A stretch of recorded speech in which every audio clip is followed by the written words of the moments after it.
Hello to you. Welcome back to this next session of India Global Week. Wherever in the world you are watching, you are very welcome. And thank you for your comments, thoughts and suggestions so far today for the sessions we've held already. Remember, keep them coming in.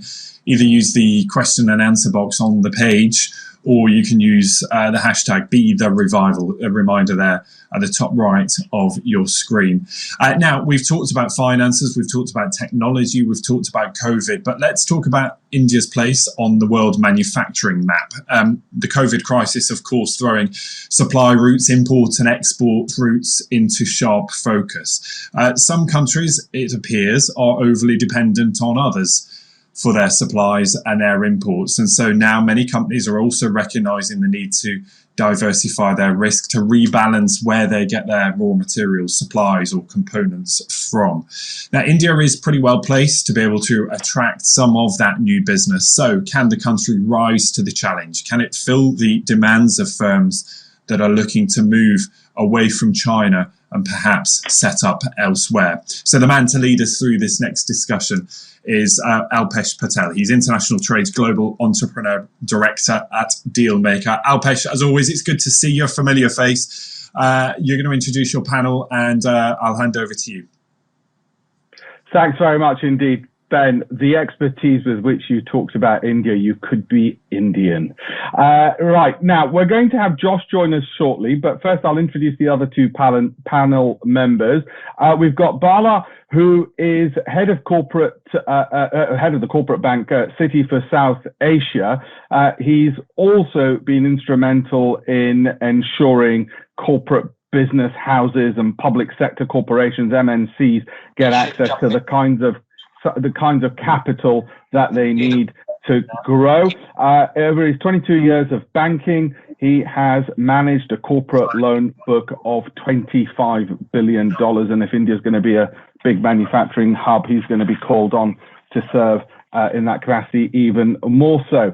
I also have Dr. Mukesh Aghi out from Washington, who is chief executive and member of the board at L&T Infotech, where he helped expand their business worldwide. He was founding CEO of Universitas 21 Global, the world's largest consortium of research-led universities, and they'd certainly be needed if we're going to see India as a global manufacturing hub. He was also the president of IBM India as well, and has won many awards for leadership, including the JRD Tata Leadership Award. And Josh, fantastic to see you take your seat.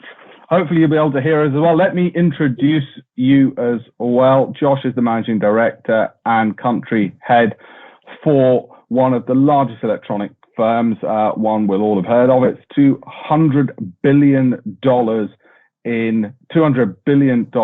in revenues. Under his stewardship, it's expanded phenomenally. Josh is also on the Prime Minister's Council of Industry Advisors as well. And all the panel members, experts clearly in this. I'm going to start off, if I might, with Mukesh. The first question I'm going to ask each of you in turn, but Mukesh, first of all, with you. So how does it happen? How does India become that manufacturing hub? How do we overcome the perceptions people might have from outside of India that it's not ready? And if it is ready, where do we start from outside of India? Which are the best places in India to begin looking at manufacturing there? Alpesh, the global scenario post-COVID, we see a shift taking place. In every boardroom discussion I've had, they're talking about China plus one strategy itself. So I think number one is almost large companies are looking at a backup to China. That's one. Two is we believe that US companies will not abandon China. They will keep on manufacturing in China for the Chinese market itself, but look for other alternatives. And India does become a potential environment for that. We have done analysis, studies, and made recommendations to the government of India. If they want to attract these companies to come in and set up manufacturing, then they have to do so many things in order to make them much more conducive. For example, ease of doing business. It is critical that India's environment shifts and it's much more easy. And when I say ease of doing business, it's not just about permits and license, it's about moving logistically. the ports clearance timeline, land rights, labor laws, and definitely India recently brought down the manufacturing corporate tax down to a much lower level. So I think we see the momentum picking up. Is it there? No. I think India has to do much more to bring that confidence. For example, I would say it is important India has a policy predictability, because it changes dramatically without consultation and it sends a wrong message to the manufacturing companies. So I think there's a series of things we have recommended government of India, but India does have the potential. It is an attractive market, both from a manufacturing perspective and from an internal domestic sales also. Thank you. And I'll pick up on some of those themes as we progress. Bala, same question to you. Where do we begin from your perspective to make India that manufacturing hub? And if people are from outside the world looking at it right now, where would you tell them to start? So Alpesh, as you know, Citi is a global bank and we are present in more than 100 different countries. And if you look at the large corporates that we deal with, we have relationships for over 12,000 companies across the world, right? And my team and myself, we are part of the corporate bank. And as part of our remit, we actually work very closely with these multinational corporates across the world. And recently what we have started doing in the last 18 odd months is like we have been interacting with government extensively. Some of the points that, Mukesh talked about is something that, we as a feedback, take it from these multinational companies and pass it on to the government. If you look at India and if you look at the last few years, I think there are several success stories in India of multinational companies really prospering in this country. If you take examples of the Dutch Anglo company, Hindustan Unilever, I think it's more an Indian name than a Brit or a Dutch name. If you look at Maruti Suzuki, a Japanese company, many parts of India believe that, that's actually an Indian company, right? So there are several success stories, including the likes of Xiaomi, which is a new age company, Foxconn that, I've got friend Josh also in the. So I think there is a lot of good work that India has done in the last several years. I think the question is, with the developing situation around the trade war between US and China, there is clearly potential for us to do more.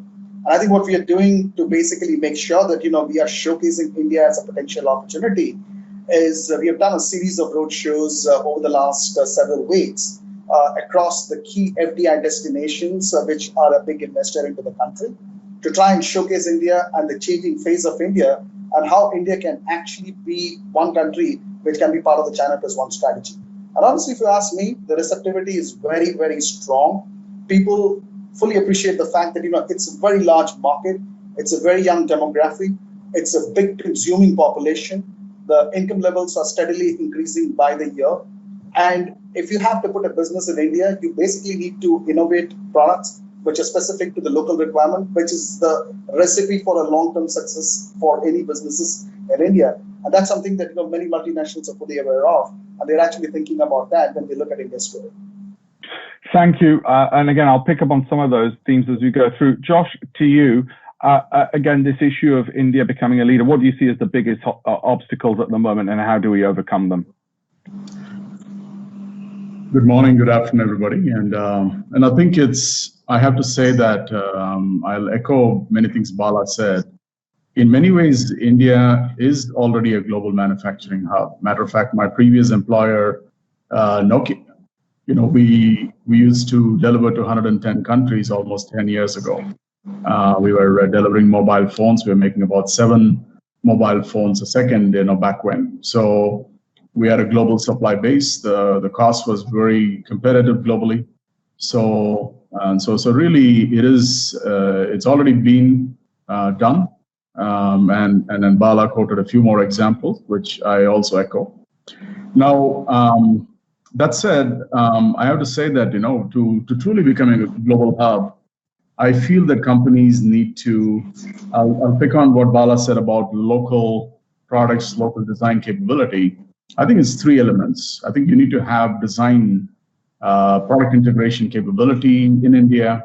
You need to have manufacturing supply chain, which I think is there, at least in our space in electronics. And the government has focused a lot on it.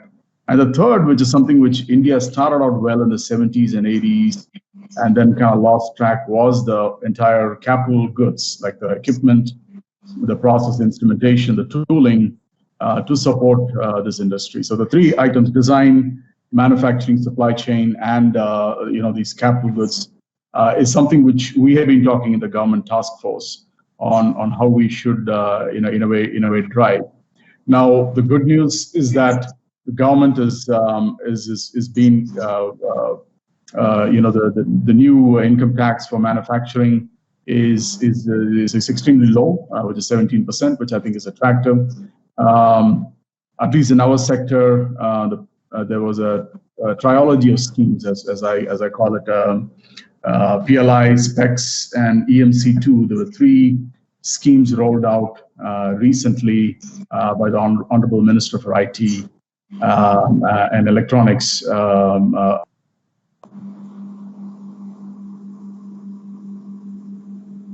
I think we might have lost your connection at that point. Let me move in that case to Mukesh. You've frozen Josh just as you were getting to the nub of it. Mukesh, if I might turn to you, which parts of India do you see are moving ahead for manufacturing, are leading the way on ease of doing business? Obviously, you're in the States. You're up the tables when it comes to ease of doing business. You've got that insight. We want India to be like an America or like a United Kingdom when it comes to ease of doing business. Which parts of India are you seeing are leading the way that some of our viewers might want to focus on when they're looking at toe dipping into India? Well, there are many parts of India which have taken the lead. Let's look at the Chennai, which is considered the Detroit of India. A lot of auto components, auto manufacturing coming along. You look at Hyderabad, which has become more of an aerospace center for manufacturing. You look at Noida, other areas, which is becoming more of our telecommunication, smartphone manufacturing. So what we are seeing is different pockets coming up. And what's fascinating is every state at the moment is competing with other states to put in better incentive for companies to come in, to make it easier for them to be able to facilitate their manufacturing in those environments. So we are seeing for the first time in the last, I would say, many years that states are competing. In fact, we deal with them on a daily basis. They're coming, we're doing webinars for them from the US side. So I think every different states, different environment, but they all are competing, vying for the US companies, European companies come in, set up manufacturing in their geographies itself. Yeah.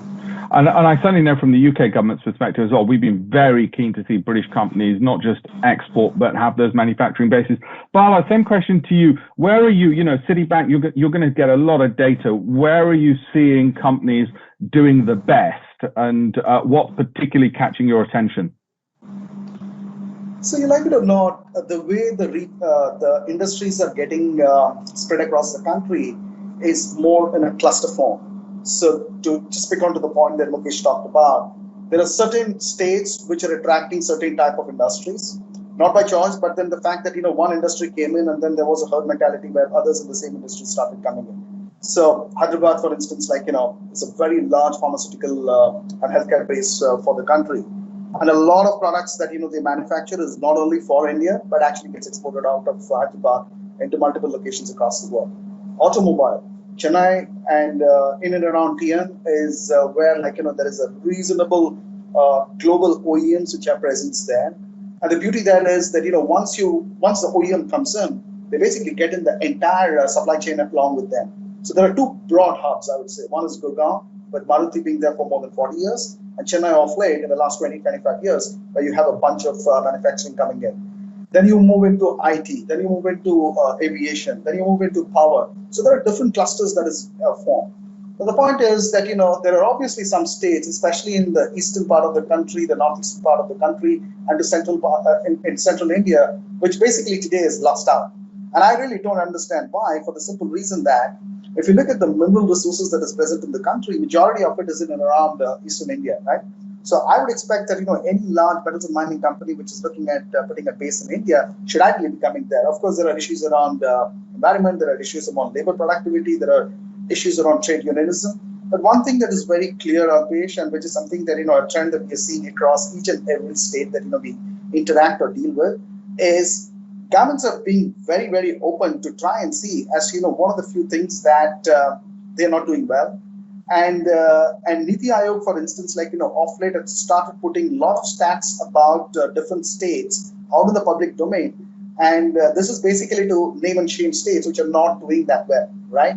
So eventually, I think every state will find its own core mojo and will try and figure out what's the best industry that they can attract. But my personal view is that there is a lot of work that has happened on that front.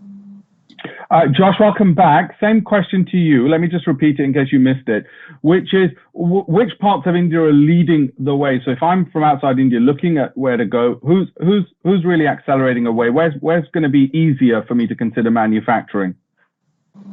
So Alpesh, I think I'll say that 15 years ago when I came back to India, we had very few choices.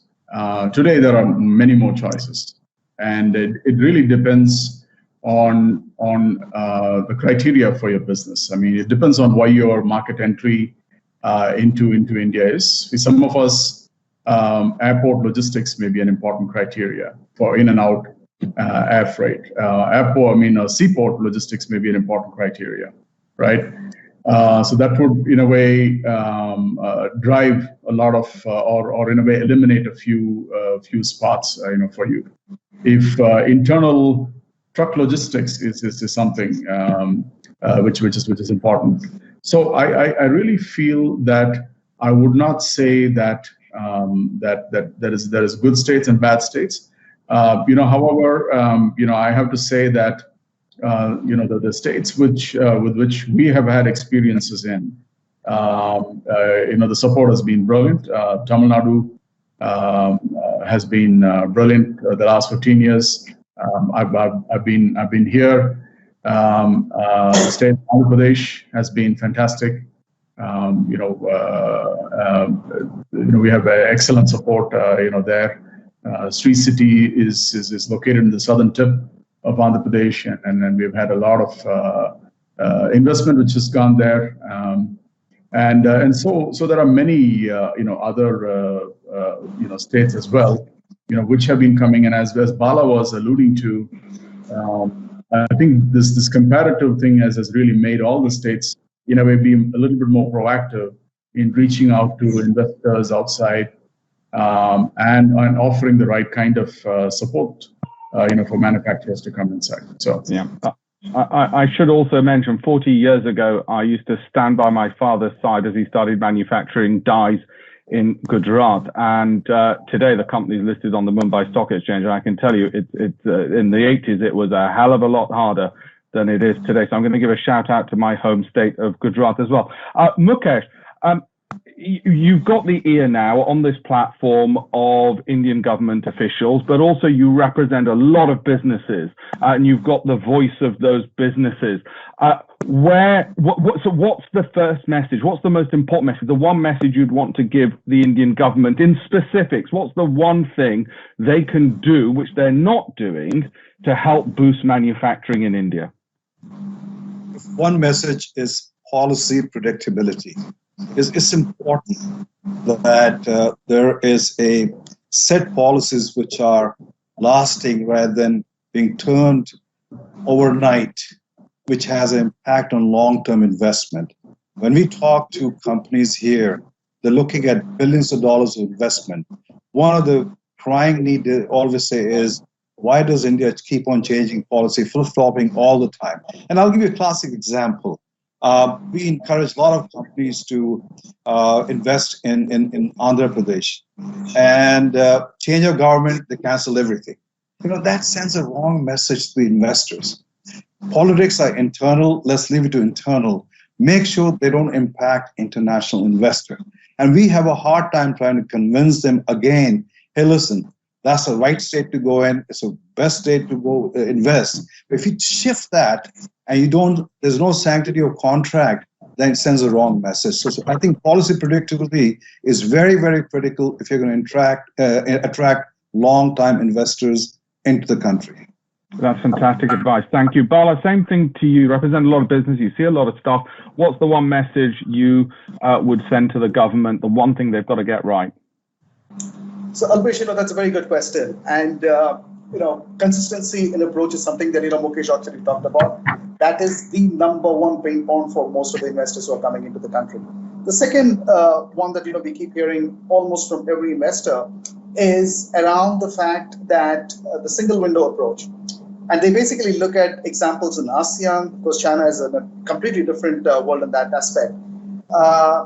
And to quote a parallel that, I hear from most clients is that, India, assuming you go and talk to the ministers at the central government level and you get approvals and you get clearance for doing everything right. If you're lucky, between the time you get that approval and you actually put the first stone for building a factory, it takes 18 months, right? Because in that 18 months, you need to basically reach out to the state government, you need to reach out to the local bodies, you need to reach out to the municipal authorities, and a bunch of different stakeholders that you need to engage, which is actually really painful and frustrating. Because the moment there is multiple touch points, obviously, like India being what India is, there is obviously leakages and other demands, etc., which completely frustrates the global investors. So I think a single window approach where you have a relationship person or a relationship manager, as we call it in the bank, who's responsible, who takes it as his own individual ownership and delivers end to end, is something that India should really look at to fast track some of these investment decisions. Thank you. And I know Manoj's team will be taking this back to the PM's office. Josh, same question to you. What's the one thing the government needs to do? I have to say, Bala, that to be very honest, many of the states and a body like Invest India have done a brilliant job in this hand-holding and creating the single window clearance. So I would really say that in the past 15 years, I've been back in India. I think massive improvement. Even 15 years ago, back in the state of Tamil Nadu, I've had fantastic support, right? I guess part of the challenges is businesses knowing how to navigate India. You just cannot bring your mindset from anywhere else, right?